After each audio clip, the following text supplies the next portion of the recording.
नमस्कार। कोरोना वही, सवाल नए। कोरोना से बचने के जो 3 उपाय बताए गए थे आज भी अक्षरशः सत्य है। मास्क, सोशल डिस्टेंसिंग जिसको कायदे से फिजिकल डिस्टेंसिंग कहना चाहिए, और हैंड हाइजीन, हाथ की सफाई। तो आज मास्क पे बात करते हैं। 3 तरह के मास्क की उपलब्धता, या अब शोध के माध्यम से भी पता चला, handmade cloth mask, 3 ply surgical mask and N95, 3 तरह के मास्क हैं। पहले बात कर लेते हैं होममेड क्लॉथ मास्क पे। अब CDC जो सेंटर ऑफ डिजीज अमेरिका की बॉडी है, उन्होंने भी होममेड क्लॉथ मास्क को रेकमेंड करना चालू कर दिया है। उसकी वजह यह है कि सर्जिकल मास्क की जरूरत नॉन हेल्थ केयर वर्कर को उतनी नहीं पड़ती है, बशर्ते आप भीड़ भाड़ वाले इलाके में बहुत ना जाएं। तो इसकी लेयरिंग कम से कम 2, एक बाहर एक अंदर की लेयर, और बीच में जिसको इंटरमीडिएट प्लाई बोलते हैं, एक एब्जॉर्बेंट लेयर होना चाहिए, वेल फिटिंग होना चाहिए, और लूप या थ्रेड कुछ होना चाहिए। कहने का ये मतलब हुआ, जब मास्क को आप लगा रहे हैं तो सबसे पहले लगाने में वेल फिटिंग हो, पूरी तरह से नाक और मुंह के हिस्से, ठुड्डी के नीचे तक आपके हिस्से को कवर कर दें। लूप इतना टाइट हो कि यहां से एयर लीक ना हो, नीचे से एयर लीक ना हो, और हवा इसके द्वारा फिल्टर होके आपके सांस के रास्ते अंदर जाए। बात आती है इफेक्टिविटी। सर्जिकल मास्क की तुलना में ये कम इफेक्टिव है, और अगर हम N95 की बात करें तो उसकी तुलना में 50 टाइम्स कम इफेक्टिव है। तो इफेक्टिविटी कम है, इसलिए हेल्थ केयर वर्कर के लिए क्लॉथ मास्क रिकमेंडेड नहीं है। जनरल पब्लिक क्लॉथ मास्क का इस्तेमाल कर सकते हैं अगर किसी ओपन स्पेस में, खुली जगह में, बिना भीड़ भाड़ वाली जगह में जा रहे हैं तभी तक। दूसरी बात आती है सर्जिकल 3 प्लाई मास्क की। सिंगल यूज मास्क होता है, लूप या थ्रेड होता है, इसको प्लीट बोलते हैं। जो चीज आप फैलते हुए देखते हैं, अंदर के सरफेस जो आपके नाक और मुंह को टच होना, उसको कभी भी टच ना करें। पहले हैंड वॉश करें, हैंड वॉश करने के बाद इसके लूप को इस तरह से लगाएं,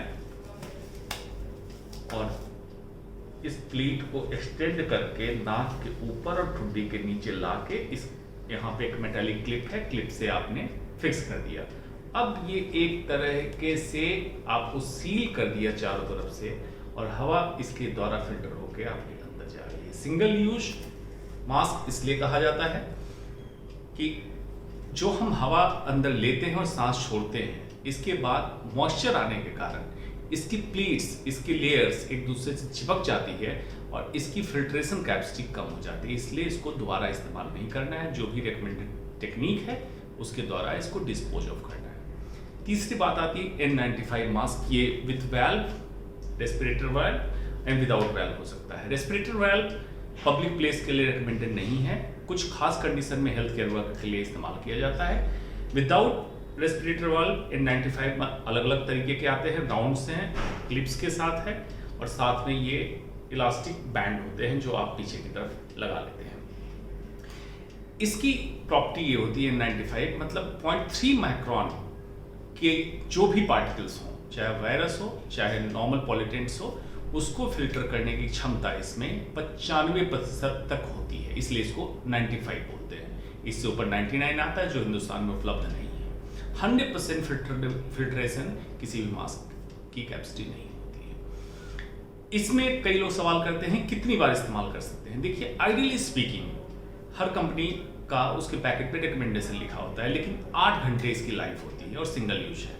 मतलब अगर आपने लगाया है तो 8 घंटे के बाद इसको फेंक देना है। लेकिन आज की कंडीशन में जब मास्क की शॉर्टेज हो रही है, तो कुछ एजेंसी इस तरह से रिकमेंड कर रही है कि corona virus usually dry and high temperature में 72 घंटे से ज़्यादा सर्वाइव नहीं कर रहा, मतलब एक्टिव नहीं रह रहा है।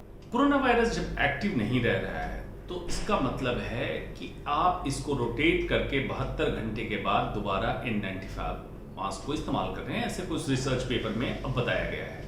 मतलब इस मास्क को जिसको आज इस्तेमाल किया 8 घंटे के बाद आप ब्रीदेबल ड्राई पेपर बैग में रख दें, एक मास्क को दूसरे मास्क के साथ न रखें और 72 घंटे तक दूसरे N95 का इस्तेमाल करने के बाद फिर से आप इसको इस्तेमाल कर सकते हैं। मैक्सिमम 5 बार, 5 टाइम्स आप इसको रीयूज कर सकते हैं इन क्राइसिस टाइम।